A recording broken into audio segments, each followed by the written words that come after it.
আসছেন পশ্চিমবাংলায় আবার মুখ্যমন্ত্রী হয়েছে 2026-এ, সেটা আমরা সবাই জানি।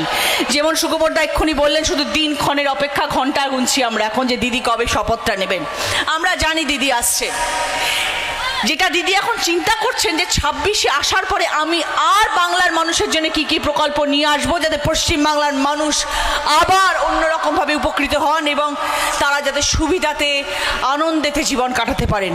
তিনি তার কালীঘাটের বাড়িতে বসে শুধু এইটা চিন্তা করছেন যে আমার 2026-এ মানুষের পাশে আমি আর কি কি উপকার নিয়ে আসতে পারি মানুষের। শ্রীরাম বললে সেটা পাপ, বা জয় বাংলা বললে সেটা পাপ, কখনো নয়। আমাদের কাছে সব আমরা সালাম আলাইকুম বলি, আমরা জয় জোহার বলি, আমরা নমস্কার বলি, আমরা নমস্তে বলি, আমরা ওয়াহেগুরুজি কি ফতেহ বলি, সব বলি। আমরা সব কিছু বলে আনন্দে থাকতে চাই, কারণ আমরা সবাই মিলিতভাবে থাকতে চাই। হাতের 5টা আঙ্গুল সমান নয়, কিন্তু যখন আমরা একত্রিত করি এটা একটা মুষ্টি হয়, আর এই মুষ্টির যে জোর সেটা হচ্ছে পশ্চিমবাংলার জোর।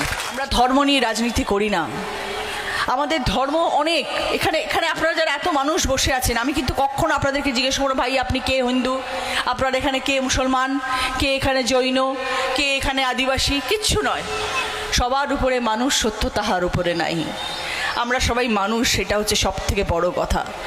আপনার মন প্রাণ আছে, আমার মন প্রাণ আছে, আপনিও মানুষ আমিও মানুষ, আমরা সবাই একই বৃন্দে দুটি কুসুমের মতন। দিদি আসছেন পশ্চিমবাংলায় আবার মুখ্যমন্ত্রী হয়েছে 2026-এ, সেটা আমরা সবাই জানি।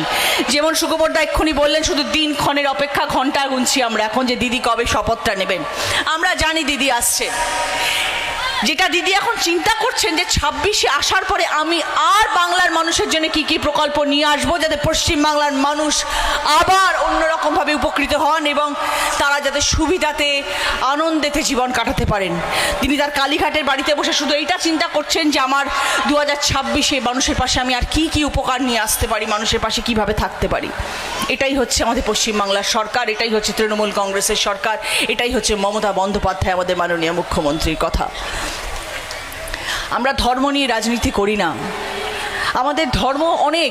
এখানে আপনারা যারা এত মানুষ বসে আছেন, আমি কিন্তু কখনো আপনাদেরকে জিজ্ঞেস করবো ভাই আপনি কে হিন্দু, আপনারা এখানে কে মুসলমান, কে এখানে জৈন, কে এখানে আদিবাসী, কিচ্ছু নয়। সবার উপরে মানুষ, সত্য তাহার উপরে নাই। আমরা সবাই মানুষ, সেটা হচ্ছে সব থেকে বড় কথা। আপনার মন প্রাণ আছে, আমার মন প্রাণ আছে, আপনিও মানুষ আমিও মানুষ, আমরা সবাই একই বৃন্দে দুটি কুসুমের মতন। তাই আমাদের ধর্ম বলে কিছু নেই। আমরা আর হুগলি জেলায় আমি সাংসদ, আপনারা জানেন আমাদের হুগলি জেলাতে বেশিরভাগ মাইনরিটি, বেশিরভাগ। আমি যে কত আমন্ত্রণ পাই ঈদে আপনি জানেন না, এবং ঈদে ওখানকার মানুষরা আমাকে যে কতটা ভালোবাসেন সেটাও আমি আপনাদেরকে বলে ব্যাখ্যা দিতে পারবো না। আমার 3 দিন ধরে ঈদের নিমন্ত্রণ থাকে, আমি কোথায় বিরিয়ানি খাবো, কোথায় সেমই খেতে যাব, এবং সেটা যে আমি কি আনন্দ সহকারে করি সেটাও আমি আপনাদের বলে বোঝাতে পারবো না। আমি যেরকম তাদেরকে উপহার দিই, সেরকম উপহার আমি তাদের থেকে নিয়ে যাই বাড়িতে। সেরকম ভালোবাসা আমাদের সকলের মধ্যে আছে, আর এই ভালোবাসার বীজ বপন করেছেন মমতা বন্দ্যোপাধ্যায়, কারণ তিনি সব সময় বলেন যে সবাইকে নিয়ে মিলেমিশে থাকবে। এটা আমার পরম প্রাপ্তি যে আমার পশ্চিমবাংলা তথা আমার হুগলিতে যে সর্ব জায়গায় মানুষ আমরা মিলিতভাবে আছি, একত্রিতভাবে আছি। আমরা কখনো বলি না যে জয় শ্রীরাম বললে সেটা পাপ, বা জয় বাংলা বললে সেটা পাপ, কখনো নয়। আমাদের কাছে সব আমরা সালাম আলাইকুম বলি, আমরা জয় জোহার বলি, আমরা নমস্কার বলি, আমরা নমস্তে বলি, আমরা ওয়াহেগুরুজি কি ফতেহ বলি, সব বলি। আমরা সব কিছু বলে আনন্দে থাকতে চাই, কারণ আমরা সবাই মিলিতভাবে থাকতে চাই। হাতের 5টা আঙ্গুল সমান নয়, কিন্তু যখন আমরা একত্রিত করি এটা একটা মুষ্টি হয়, আর এই মুষ্টির যে জোর সেটা হচ্ছে পশ্চিমবাংলার জোর, সেটা হচ্ছে মমতা বন্দ্যোপাধ্যায়ের জোর, সেটা হচ্ছে জাতি ভেদাভেদি না করে সেটার জোর। তাই ধর্ম নিয়ে যারা রাজনীতি করে তাদের পাশে থাকবেন না, তাদের কথা বিশ্বাসও করবেন না। সবসময় এটা মনে রাখবেন যে আমরা মানুষকে ভালোবেসে মানুষের পাশে থাকবো, আমরা ভালোবেসে মানুষের জন্য কাজ করব, এবং সেটাই আমরা করছি। আজকে আমি মনে করি আমি সাংসদ, সুকুমার দে বিধায়ক হবেন। আমরা কিন্তু সবাই দলের কর্মী।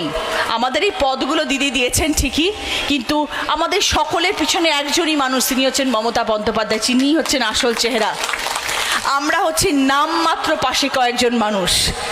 দিদি সব জায়গায় নিজে উপস্থিত হতে পারেন না, দিদি সর্বকর্মকাণ্ডে নিজে থাকতে পারেন না, তাই দিদি আমাদের মতন মানুষকে তৈরি করেছেন যাতে আমরা মাঠে ময়দানে নেমে গ্রামে গঞ্জে গিয়ে আপনাদের জন্য কাজ করতে পারি, আপনাদের পাশে থাকতে পারি। তাই জন্যই আজকে বিধায়ক, তাই জন্যই আজকে আমরা নেতা নেত্রীরা হয়ে রয়েছি এবং সেইভাবেই আমরা আগামী দিনেও আপনাদের পাশে থাকবো, কাজ করব এবং আপনাদেরকে ভালো রাখবো। আজকে আপনারা 23শে এপ্রিল সবাই জানেন যে সত্যি আমাদের কাছে ভীষণ একটা ইম্পর্টেন্ট দিন, ভীষণ গুরুত্বপূর্ণ দিন। কিন্তু এবারের লড়াই খুব কঠিন লড়াই, কারণ আমাদেরকে দিদিকে কিন্তু